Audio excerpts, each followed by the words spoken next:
God bless you. Dito na sa lugar na yung pagpapadiretso na ito. Oh no. Maybe I have a new glasses right here.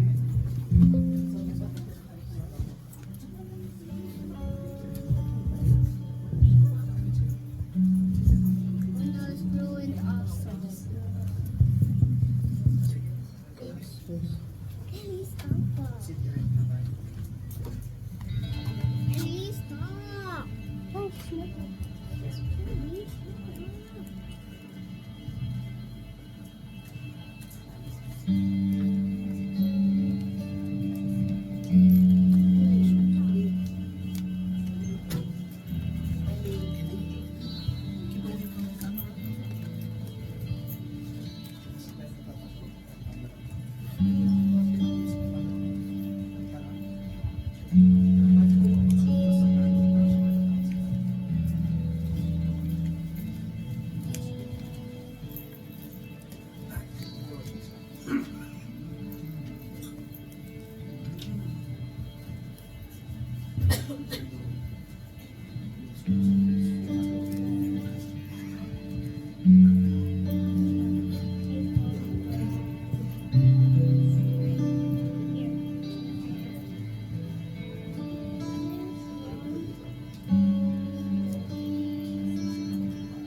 tanggulan na nagbibigay sa atin ng kapahingahan. Sabi ng ating awit, Diyos nating dakila at Diyos na makapangyarihan.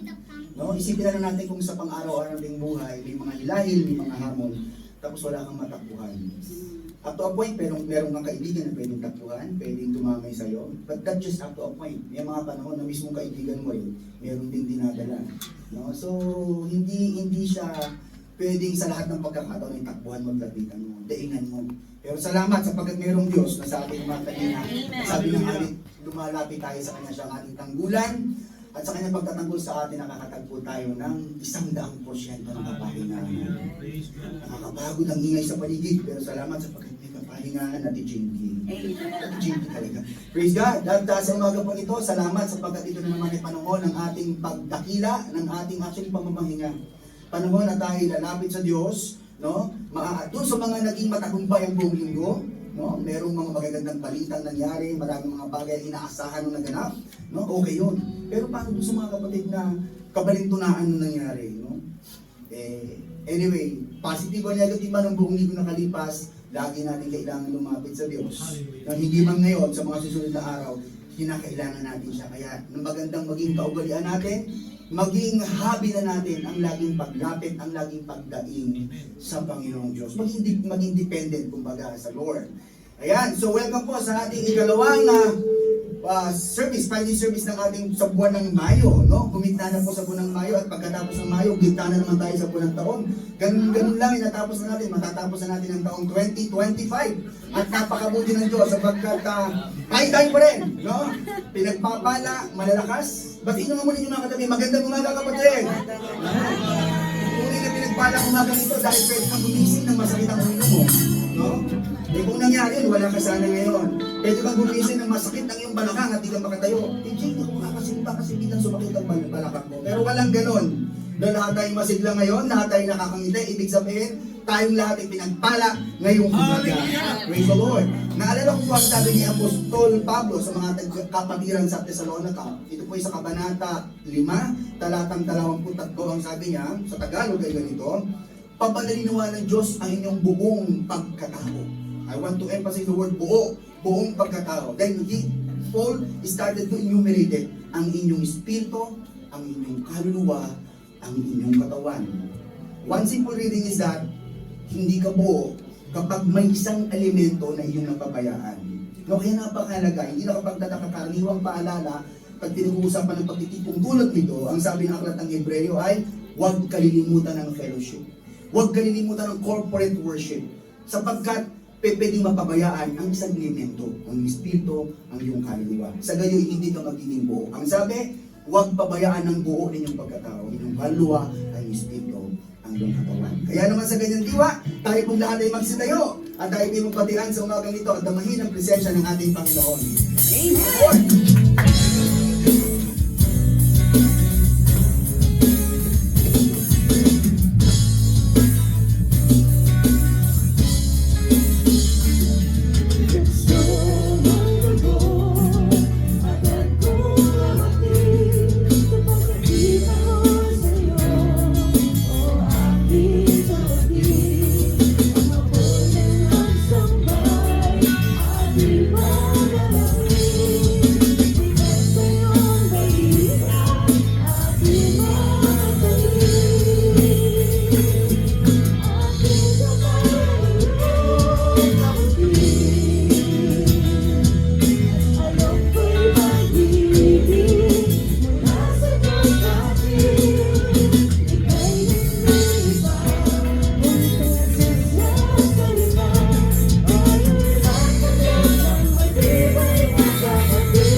sapagkat kami ay binigyan nyo ng isang napakagandang pagpapalang espiritual. At ito po ay maging kabahagi kami ng kapatirang ito, ng simbahang lokal na ito, Panginoon, kung saan kami po ay inyong miniministeryohan sa pamamagitan din naman mismo ng aming kapatiran. Kaya o Diyos, maraming salamat po sa umagang ito. Napalalahanan mo kami na isa sa malaking pagpapala. Tunay nga ay ang kapatiran na meron kami, Panginoon, sa simbahang lokal na ito ng day by day. Father, sa umagang ito, O Diyos, wala kami ibang nais, wala kami ibang iniibig, Panginoon. At patuloy na minimiting gawin, Panginoon, kung hindi ang kayo sa aming pagtitipon, Panginoon, as we worship you corporately, Panginoon, as we gather, Father, in your name, ay kayo ay madakila, ay ang kayo ang mapupurihan, maparangalan, Panginoon, at masamba. Kaya naman sa umagang ito, O Diyos, nais namin patuloy na pasaliksik sa inyo, nais namin patuloy na magpalinis sa inyo, Panginoon, sapagkat pati namin, Panginoon, gaya na sinasabi ng iyong makatotohanan salita, nang ang mga pagkakamali namin, Panginoon, ang kasalanan, ang pagkakasala, ang siyang naglalayo sa amin. Maging ang iyong salita ay nagsasabi na minsan hindi namin marinig ang iyong tinig. Hindi maiksi ang iyong kamay upang kami ligtas ang sabi ng iyong mga salita. Ngunit ang sala ng tao naging dahilan. At sa oras na ito, O Diyos, ay nais namin masigurong malinis kami, Panginoon, at karapat-dapat kami sa aming pagsamba. Sa gayon, managana kami, Panginoon, sa iyong kalwalhatian, sa dampi ng iyong luwalhati, sa iyong pagyakap, sa iyong pagtinig, sa iyong tinig, sa iyong pag-aruga sa amin ngayon. Kaya naman mga kapatid, sa ilang saglit po ng pananahimik, tayo po humingi ng pagpapatawad sa ating Diyos. Tayo po'y manalangin individually.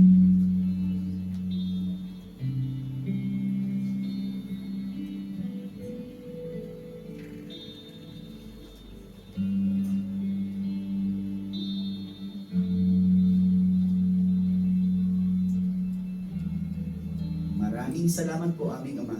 Walang sawa niyo kaming pinatatawad pag naglilinis sa aming pagkakasala, Panginoon Diyos, sa aming pagkakamali, sa aming pagkukulang. Maraming salamat po sa kapatawang inyong iginawad sa bawat isa. Narinig niyo kaming lahat ngayon, narinig niyo ang mga kapatid namin sa bulwagan.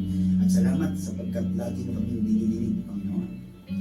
Kaya sa umagang ito, O Diyos, aming nais kayong maparangalan, aming nais kayong mapapurihan, Panginoon, madakila at masamba. At hayaan niyo, Panginoon, na inyong tinig lamang aming marinig. Ang iyong presensya lamang ang siya namin maranasan sa umagang ito, O Diyos. Kaya naman namin pinagkakatiwala, O Diyos, ang bawat bahagi ng aming gawain. Mula sa pagsisimula ito hanggang sa pagwawakas, Panginoon, ay maranasan namin kayo, Panginoon. So bakit kayo po ay hindi lamang kwento, kayo po ay karanasan, kayo po ay totoo, kayo po ay narinig, Panginoon. Kayo po ay nararanasan, Panginoon. Sa umagang ito, O Diyos, nais namin kayong patuloy at patuloy na maranasan maging sa aming pagsamba. Tanggapin niyo, O Diyos, ang aming mga awit, tanggapin niyo ang sigaw ng aming mga puso, tanggapin niyo maging ang aming mga pag-iyak, ang aming mga pag-ibig, ang aming paghingi ng tulong, Panginoon, ang aming mga panalangin sa pamamagitan ng aming papuring awit, sa pamamagitan ng aming papuring pagsamba. Ang aming pag-indang, ang aming pagpalakpak ay sa inyo at sa inyo lamang sa umagang ito, O Diyos. At maging sa aming pong pakikinig ng Diyos, maya-maya lamang, pakikinig din yung mga salita aming Diyos, inyo kaming patuloy na pagpalain. Inyong buksan ang aming mga puso at isip, Panginoon. Sa gayon patuloy pa kami lumago sa aming pagkakilala sa inyo at sa aming pagmamahal sa aming kapwa. Maraming salamat po, O Diyos. Alam namin, binasbasan nyo na, O Diyos, ang pagsampang ito, ang gathering na ito, O Diyos, ang aming pagtitipon sa umagang ito. Patuloy po, O Diyos, pagpalain pa. Maraming salamat, O Diyos. Ito po aming panalangin sa inyo, O aming Ama, sa pangalan ng aming kaibigan, ng aming manunubos, ng aming tanggulan, ng aming Panginoong Yesus. At tayo pong lahat ay magsabi ng Amen. Isang masaya at malakas na palakpak para sa ating buhay na Diyos. Ano po ba yung masaya? Hallelujah! Pagiging ang Panginoon. Dahil sa isang linggo, look forward natin ang araw na ito kung saan tayo na-refresh. Sa dami ng ating pinagdaanan, it is so fulfilling na pagdating natin dito ay may kapahingahan, may kapayapaan, at may kalakasang idudulot ang ating buhay na Diyos sa bawat isa sa atin. Nagsabi sa kanyang salita, in the book of Isaiah 12:5, sing to the Lord, for He has done glorious things. Let this be known to all the world. Kaya purihin ang Panginoon sa lahat ng magagandang ginawa niya sa atin at sa mga magandang gagawin niya sa buhay natin. Hallelujah! Purihin ka, Panginoon!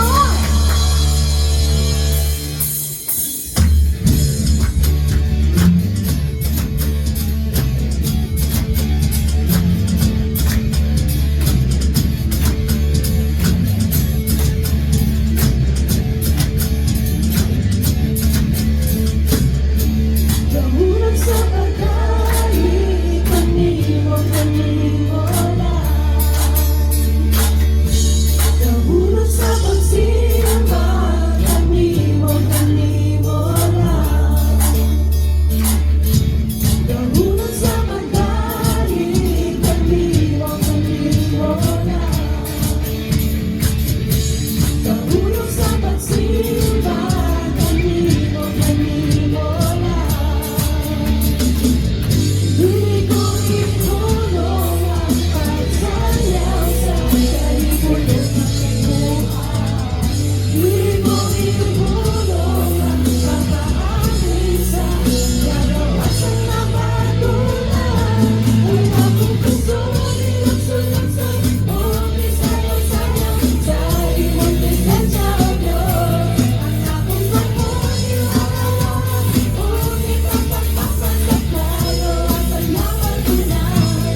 Diyos na banal, magasimbahon ka. Magasimbahon, magasimbahon ka. Diyos na kamanan, magasimbahon ka. Mag-aawitan, mag-aawitan ka. Diyos na banal, magasimbahon ka. Magasimbahon ka. Magasimbahon ka. Magasimbahon ka.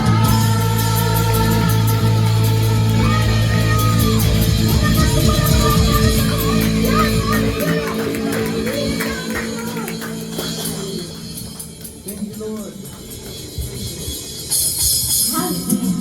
Pagkasimbahan ka, aming Diyos. Maraming salamat, Panginoon, dahil kayo ay tapat at tunay na Diyos. Ayon nga sa aming aawitin, kaibigan man namin ay bumibigo, nalilimutan. Ngunit kayo, Panginoon, ay tapat at hindi nakakalimot, Panginoon. Hawak niyo ang aming mga buhay sa iyong mapagpala at makapangyarihang kamay. Kaya anuman, Panginoon, ang sitwasyon namin ngayon, we will praise you. Anuman ang season ng aming mga buhay, Panginoon, it is the anthem of our hearts to worship you, to honor you, and to glorify your name with our praises to you alone. Hallelujah. Hallelujah.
magpuri sa iyo, O Diyos, sa kabanalan mo. Nalulugod ako, buhay ay iaalay ko. Ikaw lamang ang nagtiwala sa akin, O Diyos, di kita bibiruin. Magtatapat sa'yo, maglilingkod ako, O Diyos, may buti mo.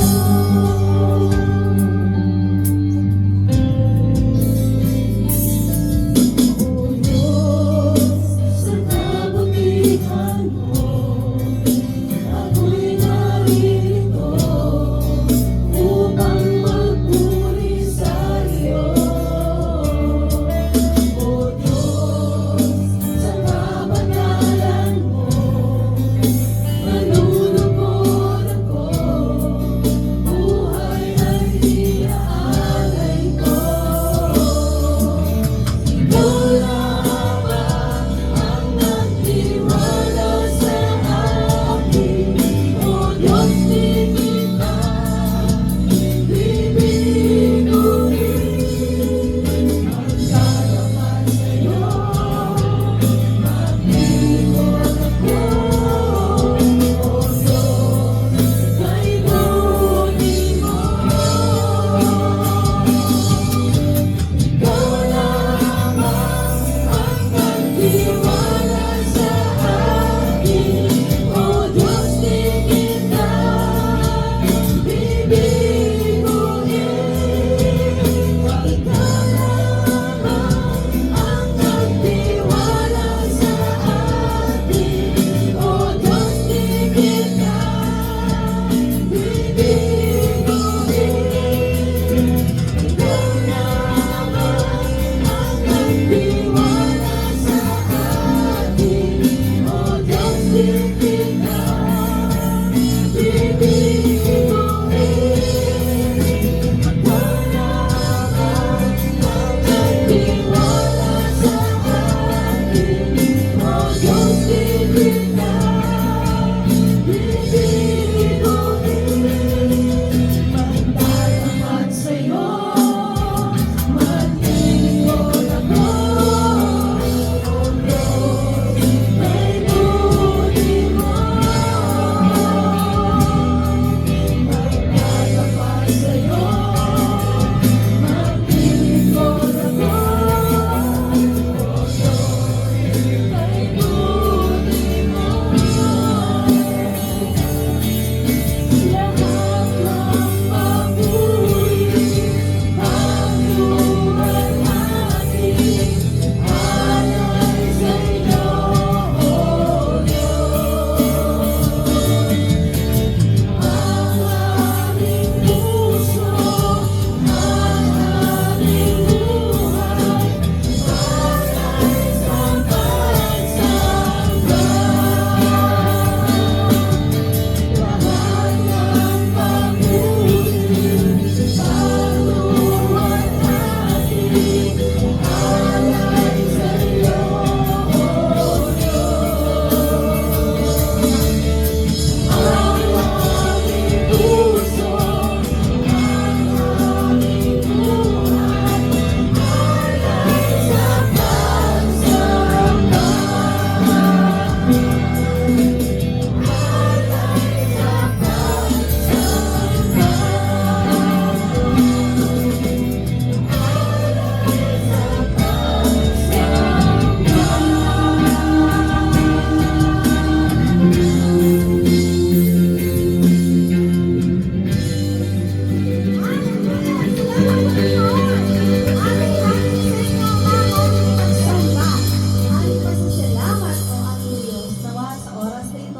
Busugin niyo naman ang ating mga puso na yung mga salita na aming mapapakinggan. Nawa o Diyos, buksan niyo ang aming mga tainga at ang aming mga mata nang sa gayon ay makita namin, marinig namin ang iyong mga ituturo sa bawat isa. Kaya Lord, marami pong salamat. We bring back all the praises glory, honor, and thanksgiving unto your name. In the name of Jesus, our Lord and Savior, we say, Amen.